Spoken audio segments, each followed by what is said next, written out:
আসসালামু আলাইকুম রহমতুল্লাহ। আশা করি সবাই ভালো আছেন, সুস্থ আছেন। তো আমরা যারা প্রত্যেকেই রিজিক নিয়ে সন্তুষ্ট না বা রিজিক নিয়ে আমরা দুশ্চিন্তায় ভুগতেছি যে কিভাবে আমরা চলবো, কিভাবে আমাদের সংসারকে উন্নতি পথে নিয়ে যাবো। বিভিন্ন ইনকামের সোর্স পেয়েও আমরা সেখান থেকে ইনকাম করতে পারছি না। আমরা যারা বিভিন্ন দুশ্চিন্তায় ভুগতেছি তাদের জন্য আমার এই বশীকরণ নকশা। আপনারা যদি এই নকশা দ্বারা কাজ করেন, ইনশাআল্লাহ আপনারা এই নকশা দ্বারা কাজ করলে সকালে ঘুম থেকে উঠে আপনারা ধন সম্পদ পেয়ে যাবেন। ইনশাআল্লাহ টাকা রোজগারে বৃদ্ধি হয়ে যাবে এবং নিজে থেকে টাকা আপনার কাছে ছুটে আসতে যাবে। অবশ্যই আপনাদের এর জন্য কিছু নিয়ম শৃঙ্খলা মেনে কিছু কাজ করতে হবে। ইনশাআল্লাহ আল্লাহর অশেষ রহমতে আপনাদের যে দুশ্চিন্তা রয়েছে, দুশ্চিন্তা দূর হয়ে আপনাদের শান্তি বর্ষিত হবে আপনাদের উপর।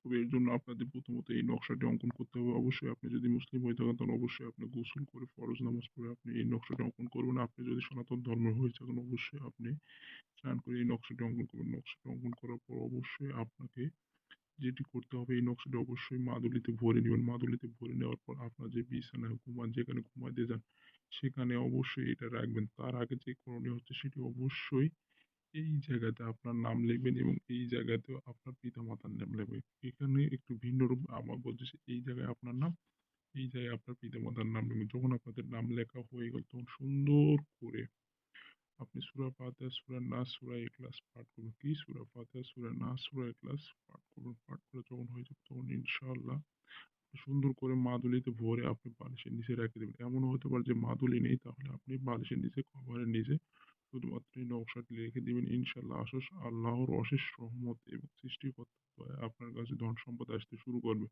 তবে অবশ্যই আপনাকে সততার সহিত কাজ করতে হবে। সততার জিনিসটা অপব্যবহার করা যাবে না। আপনার মনে ভরসা রাখবেন, ইনশাআল্লাহ সৃষ্টিকর্তা এক আছেন, আল্লাহ অদ্বিতীয় এক। তিনি সবকিছুর রিজিকদাতা এবং পালনকর্তা। তো আপনারা এই বিশ্বাস রেখে কাজটা করবেন। ইনশাআল্লাহ আপনাদের মনের আশা পূরণ